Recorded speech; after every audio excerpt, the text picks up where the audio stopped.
Social media थागतनरप video खर लखोचरकान मैम थमजगी इंटेंडिंग कैंडिडेट एस ब्रिंदा की बोर्ड की कैंपेन कन सथरी है लोनना माकी वीडियो फुटेज मैम सोशल मीडिया थागलई मैम सोशल मीडिया लखोचरकान मैम थमजगी मैम की मोटू कमेंट बॉक्स थम्बीरम थमजरी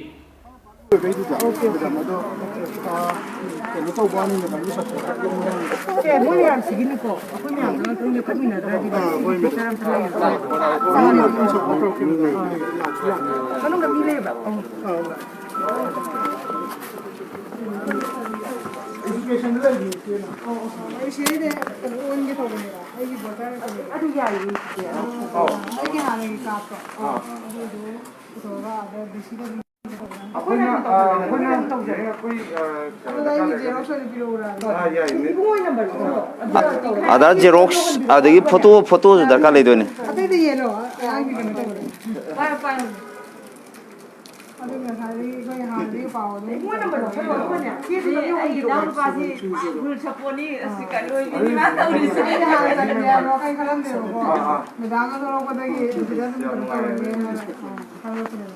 चाहिए तारा हम छोड़े थी नहीं छोड़े चंदे बा कोई आगे हम थोड़े तो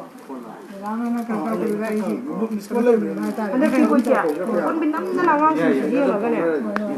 अंदर सारे अंदर में काले बुदा कौन क्या है काले नहीं क्या तो ये थोड़ा पका ये तो वो का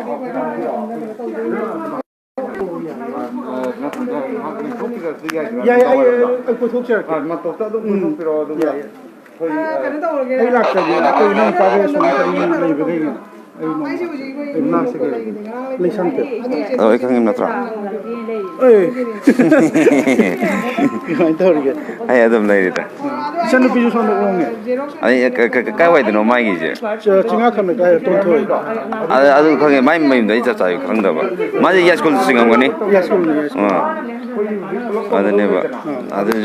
माजे मैं कनाडा लगी मैं फैमिली तो हाना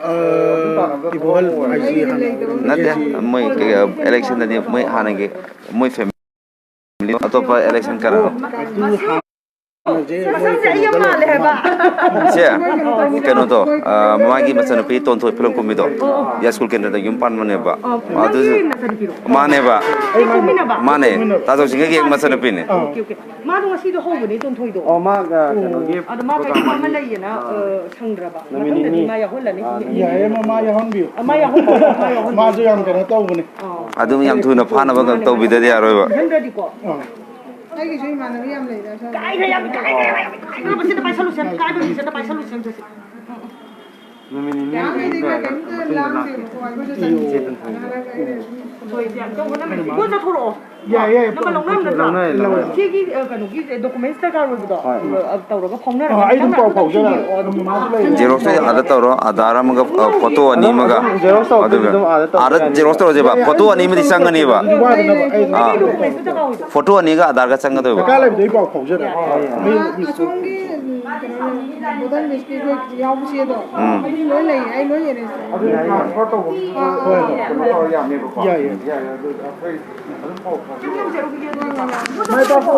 mai pa da biam na mai pa da lai si pu lai ha ba ya pa da ne ko lai chok ji ya pa de ko ja ni sing sing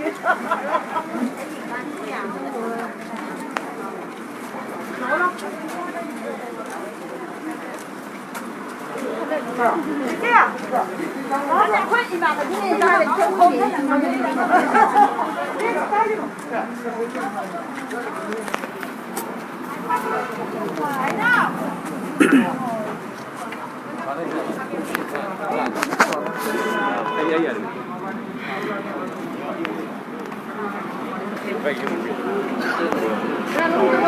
अभी कितना बात लंबी लंबी लंबी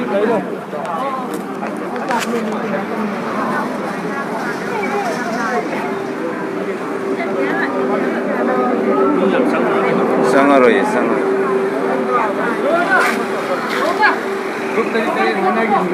अरे है आई करा है हम को मत बताया रे Hãy subscribe cho kênh Ghiền Mì Gõ để không bỏ lỡ những video hấp dẫn เอามาเนอิเซปรินดากีเฮาส์แคมเปญจะปนเนี่ยเขาจะบราซิลอินสติทูตสคูลเล็กแต่เนี่ยเขาจะเลยเจ็ดตัวละก็ตัวเลย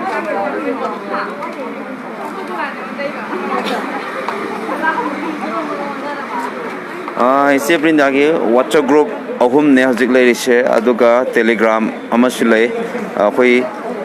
ฮานาอัปเดตที่ตัวจักรมเนี่ยสิกีเพจสิดาโอเรนอามุตัวหุ่นจระเข้เอเมนชิงนะ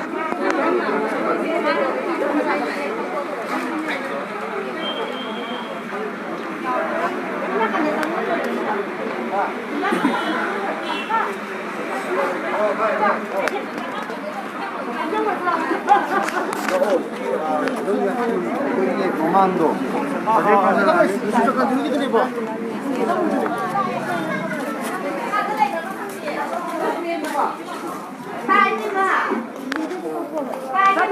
Que no toque, das el color, sí, que no.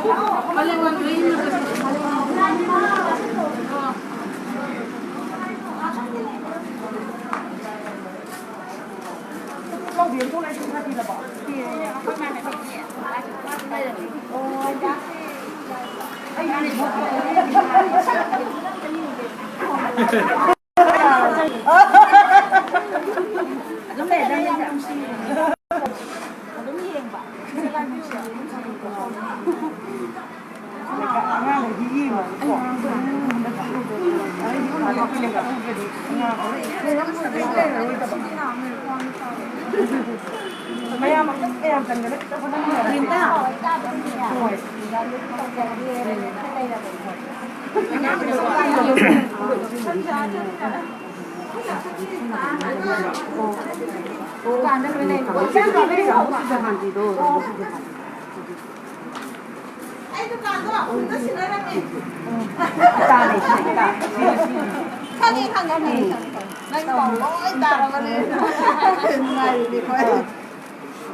Khôi mèo xìa khôi sái thì cái này một này thì cái orang kerja ini lagi gerak saya itu kita lagi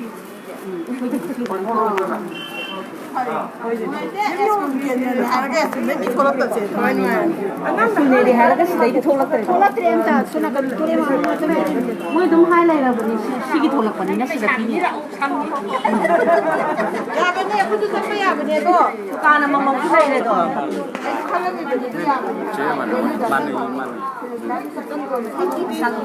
atuppadagi dawi je kana ni yang atuppadi taw kano to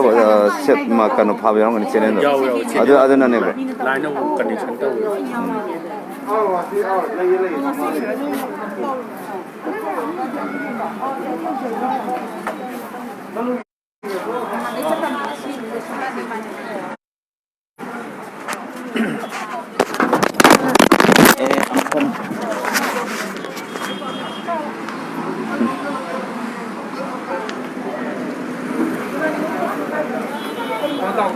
ha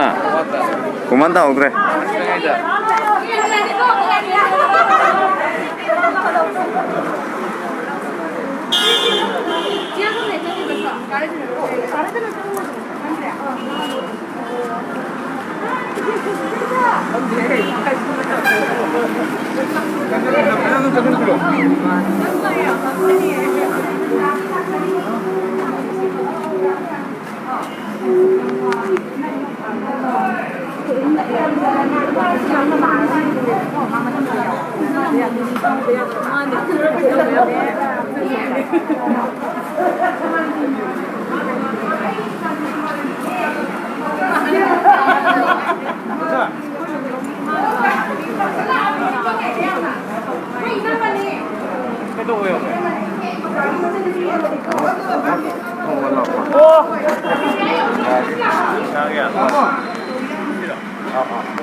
Siyon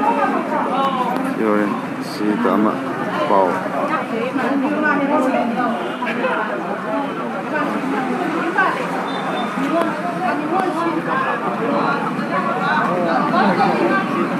Siti kang ti adu na event tu kurang di sini kamu yang tahu apa ti mana ne khoi ꯇꯧꯍꯜꯂꯒ ꯌꯥꯏ ꯑꯗꯨ ꯌꯥꯏ ꯀꯩꯁꯨ ꯀꯥꯏꯗꯦꯗ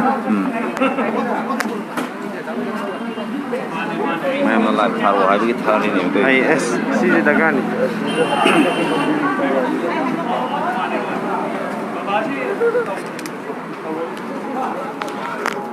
camera blur ꯆꯠꯂꯤꯁꯦ phone ꯇꯥꯔꯨꯔꯦ ꯑꯗꯨꯅꯅꯦ phone ꯑꯅꯤꯔꯛ ꯇꯥꯔꯨꯔꯦ ꯍꯧꯖꯤꯛꯀꯤ ꯑꯣꯏꯅ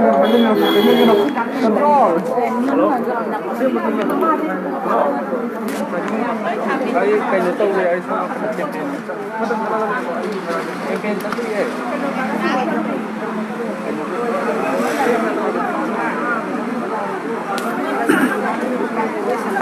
ꯍꯧꯖꯤꯛ ꯏꯆꯦꯁꯦ ꯃꯅꯨꯡ ꯆꯪꯈꯤꯕꯅꯤꯅ ꯑꯩꯈꯣꯏ ꯃꯅꯨꯡꯗ ꯆꯪꯕꯗꯣ ꯐꯔꯛ ꯇꯥꯔꯦ ꯃꯤ ꯌꯥꯝ ꯆꯪꯕꯗꯣ ꯑꯩꯈꯣꯏ ꯆꯪꯉꯔꯣꯏ ꯏꯆꯦ ꯃꯊꯟꯇ ꯆꯪꯖꯔꯁꯅꯨ ꯑꯩꯈꯣꯏ ꯃꯄꯥꯟꯗ ꯑꯣꯏꯅ ꯁꯨꯝ ꯅꯝꯖꯔꯛꯑꯒꯦ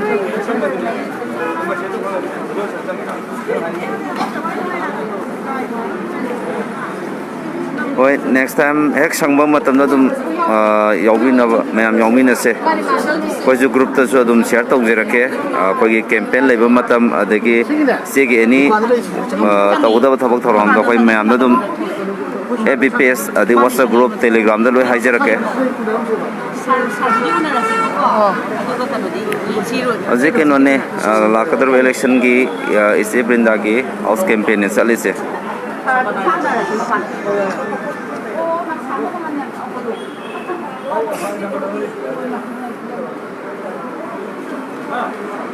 ꯑꯣꯀꯦ ꯑꯩꯉꯣꯟꯗ ꯑꯗꯨꯝ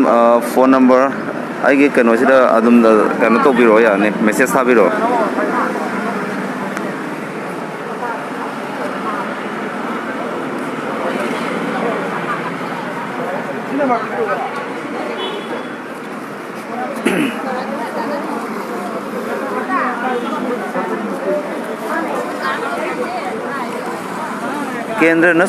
ꯀꯦꯟꯗ꯭ꯔ ꯅꯠꯇ꯭ꯔꯁꯨ ꯌꯥꯎꯕ ꯌꯥꯅꯤ ꯑꯩ ꯏꯁꯥꯃꯛ ꯀꯩꯅꯣꯅꯦ ꯈꯨꯔꯥꯏ ꯀꯦꯟꯗ꯭ꯔꯗꯒꯤꯅꯦ ꯑꯩ ꯂꯥꯛꯆꯔꯤꯁꯦ ꯑꯗꯨꯒ ꯏꯆꯦꯒꯤꯗꯃꯛꯇ ꯈꯜꯂꯒ ꯑꯩꯈꯣꯏꯅ ꯌꯥꯏꯁ꯭ꯀꯨꯜꯁꯤꯗ ꯂꯥꯛꯆꯕꯅꯦ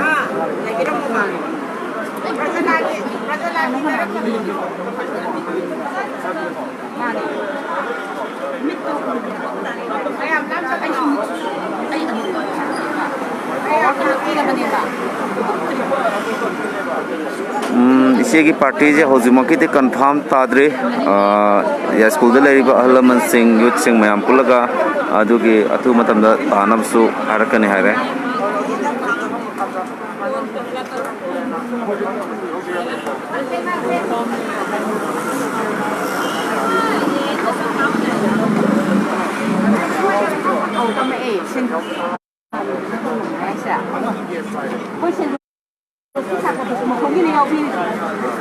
Mamana thainig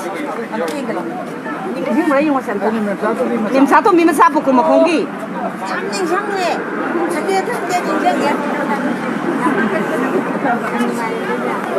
kuma khongi songno ma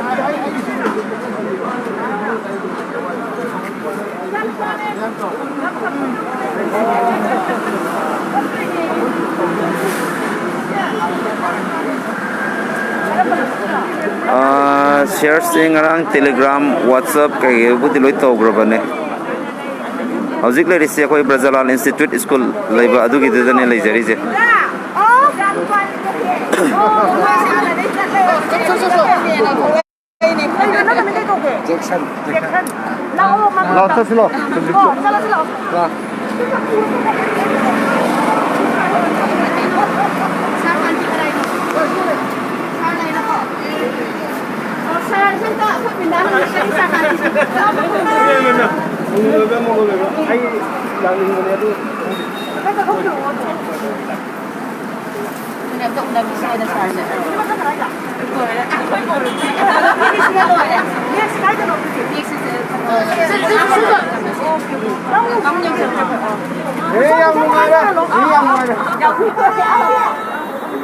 okay ꯑꯩꯈꯣꯏ ꯀꯩꯅꯣ ꯇꯧꯖꯒꯦ ꯍꯥꯏꯔꯤꯕ ꯐꯣꯟ ꯅꯝꯕꯔ ꯃꯌꯥꯝꯁꯤ ꯏꯟꯗꯤꯕꯤꯖꯨꯋꯦꯜ ꯑꯣꯏꯅ ꯊꯥꯕꯤꯔꯛꯑꯣ ꯑꯩꯒꯤ ꯑꯦꯀꯥꯎꯟꯗ ꯑꯗꯨꯒ ꯑꯦꯗ ꯇꯧꯖꯔꯛꯀꯦ WhatsApp ꯒ꯭ꯔꯨꯞꯇ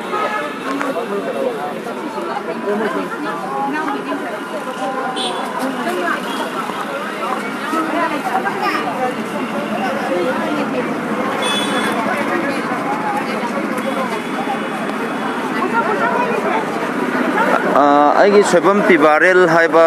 ꯐꯦꯁꯕꯨꯛ ꯑꯦꯀꯥꯎꯟꯗꯨꯗ पर्सनल थाबीरो कनो तौगे